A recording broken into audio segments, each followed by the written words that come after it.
আসসালামু আলাইকুম রহমতুল্লাহ। গাইস, এ হচ্ছে ডাক্তারের দোকান। আর এ হচ্ছে এই আমার বাসা থেকে বের হতে উফ, ছিলাম 3 তলায়। কপালটা যে দুর্ভাগ্য, কপালটা যে এত খারাপ হয়েছে বলার মতো না। মানুষ স্বার্থের জন্য অনেক কিছু করতে পারে। স্বার্থের জন্য 8-10 বছরের সংসার জীবন নষ্ট করে দিতে পারে, ছেলে মেয়ের জীবন নষ্ট করে দিতে পারে। তো কি বলবো, বলার তো আর কোনো ভাষা নেই। যা হোক, এখন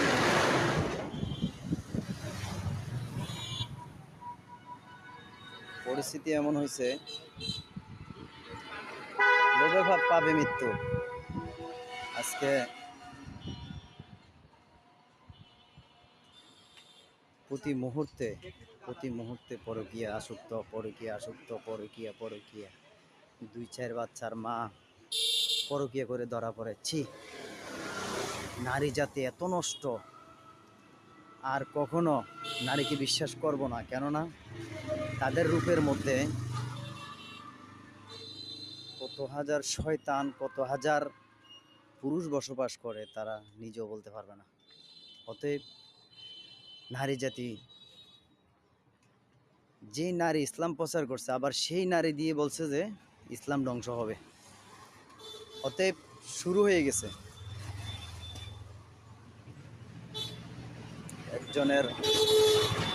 একজনের মা, 2 জনের মা, 3 জনের মা, 4 জনের মা, 12 দিনের সন্তান যদি রেখা যদি পালায় দিয়ে চলে যেতে পারে, এটা কেমন ধরনের নারী? সুন্দর ফুটফুটে বাচ্চারা রাইখা যদি চলে যেতে পারে, কেমন জাতের নারী? হ্যাঁ, এটা কেমন জাতের নারী বলবেন একটু? আমার ইউটিউব চ্যানেল থেকে যে ভিডিওটা দিচ্ছি, দয়া করে একটু লাইক কমেন্ট শেয়ার করবেন, ফলো করবেন আইডিটা। তো আসলে কি বলবো, এছাড়া তো আর বলার ভাষা নাই, বলার ভাষা থাকতেছে না। এই যে এখানে বড় ভাইরা আছে, তো এটা গার্মেন্টস সোসাইটির মোড়। এই যে আমাদের মুরব্বী, উনি হচ্ছে আমাদের মুরব্বী।